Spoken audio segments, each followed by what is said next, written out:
మరింత విశ్లేషణ అందించడానికి మనతో పాటు అందే సత్యం గారు ఉన్నారు. సార్తో మాట్లాడదాం. Sir good evening.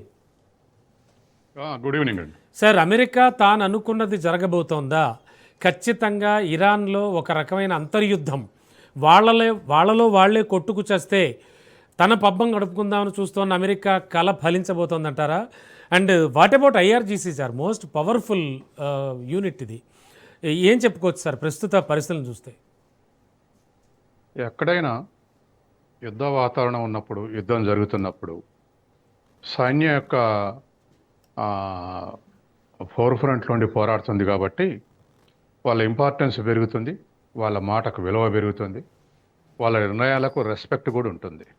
పౌర ప్రతినిధులు రెస్పెక్ట్ ఇస్తారు. యుద్ధంలో ఏ తంత్రాలు అమలు జరపాలి, ఏ వ్యూహాలు అనుసరించాలి అనేటువంటిది సహజంగానే సైనిక వ్యూహానికి ఒక రాజకీయ నిర్ణయం తప్ప మిగతా అన్నీ కూడా వాళ్ళకు ఆ ఇంపార్టెన్స్ పెరుగుద్ది. కాబట్టి సహజంగానే మరి ఇరాన్లో మీదేసుకుని యుద్ధం చేస్తుంది ఐఆర్జీసీనే. కాబట్టి యుద్ధ వాతావరణం ఇప్పటికీ ఇంకా కొనసాగుతుంది. తర్వాత ఇటు ఇజ్రాయెల్ తోటి కానీ అటు అమెరికా తోటి కానీ ఫీల్డ్లో యుద్ధం చేస్తుంది, ప్రాణాలు కోల్పోయింది కూడా ఐఆర్జీసీనే. సహజంగానే ఐఆర్జీసీ పవర్ఫుల్గా ఊపడుతుంది, తర్వాత ప్రతిఘటించేది కూడా వాళ్ళే. కాబట్టి ఐఆర్జీసీ కనుసన్నలనే ఇరాన్ ప్రభుత్వం నడిచే అవకాశం ఉంది, దీనికి ఆదం లేవు. తర్వాత రెండోది, పెజెన్స్కియాను ఎన్నికైనటువంటి అధ్యక్షుడు. అయితే ఇప్పుడు పౌర ప్రభుత్వం యొక్క ఇంపార్టెన్స్ తక్కువ. యుద్ధంలో ఉన్నప్పుడు సైనికుల యొక్క పాత్ర ఎక్కువ ఉంటుంది, సైనిక కమాండర్ల యొక్క పాత్ర ఎక్కువ ఉంటుంది. అందుకని సాధారణంగా సైన్యం ఏ దేశంలో అయినా ఎన్నుకున్న ప్రభుత్వం యొక్క ఆజ్ఞల ప్రకారం నడుస్తుంది. కానీ ఇరాన్లో ఒక సంఘటన జరిగింది. యుద్ధం ప్రారంభం రోజే ఖొమేనీని, ప్రథమ శ్రేణి మంత్రుల్ని, ప్రథమ శ్రేణి దళ కమాండర్లని ఒకేసారి 30 మంది చంపేసింది అమెరికా. జెనీవాలో చర్చలు జరుగుతున్నాయి కాబట్టి కాస్త ఏమరపాటుగా ఉన్నారు. ఆ సమావేశాన్ని పసిగట్టినటువంటి అమెరికా, ఇజ్రాయెల్ కలిపి 10 చంపేశారు. సాధారణంగా ఇట్లా ఏ దేశం చేయదు. ఒక 2 దేశాల మధ్య చర్చలు జరుగుతున్నప్పుడు దాడి చేసి చంపేయటం అనేది అమానుషం. కాబట్టి ఇప్పుడు లీడర్షిప్ గ్యాప్ వచ్చింది. ఈ గ్యాప్ను అధిగమించి ఇప్పుడు ఇజ్రాయెల్ తోటి, అమెరికా తోటి యుద్ధం చేస్తుంది. దానికి కారణం ఏమిటంటే ఐఆర్జీసీనే. వాళ్ళ డెడికేషన్, వాళ్ళ నిర్మాణం ఇవన్నీ కూడా ఉపయోగపడుతున్నాయి. సహజంగానే ఖొమేనీ ఉన్నాడు కాబట్టి ఖొమేనీకి ఇంపార్టెన్స్ ఇస్తూ యుద్ధం చేస్తుండొచ్చు. ఐఆర్జీసీ సపోర్ట్ లేకుండా ఇప్పుడున్నటువంటి ఖొమేనీ ఇరాన్ పెద్దగా చలామనే అవకాశం లేదు, పెద్దగా చలామనే అవకాశం లేదు. కాబట్టి బహుశా పెజెన్స్కియాని కాస్త స్కిప్ చేసి ఉంటారు. అవతల ఖొమేనీ ఉన్నాడు, యువతల ఐఆర్జీసీ చూస్తుంది కాబట్టి బహుశా బాధపడి రిజైన్ చేయడానికి ప్రయత్నం చేసి ఉండొచ్చు. ఎన్నుకున్నటువంటి నన్ను స్కిప్ చేస్తున్నారని చెప్పేసి. ఇది ఒక భాగం. రెండో భాగం, ఐఆర్జీసీ ఖండించినట్టుగా ఇది ప్రెసిడెంట్ కార్యాలయం, పెజెన్స్కియాన్ కార్యాలయమే ఇదంతా అమెరికా మీడియా సృష్టించినటువంటిది, అటువంటిది ఏం లేదని ఖండించింది. ఇటువంటి సమయాల్లో చాలాసార్లు సిఐఏ ఇటువంటి పుకార్లు పుట్టించింది. అనేక మంది చనిపోయినట్టుగా, లేకపోతే హతమైనట్టుగా ఇటువంటి పుకార్లు పుట్టిస్తుంటుంది సైన్యం యొక్క మొరాలిటీని దెబ్బతినాలని.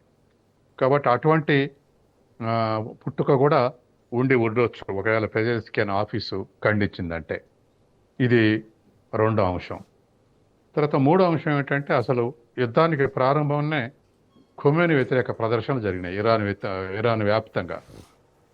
వాటి దర్యాపు ఐఆర్జీ చేసింది.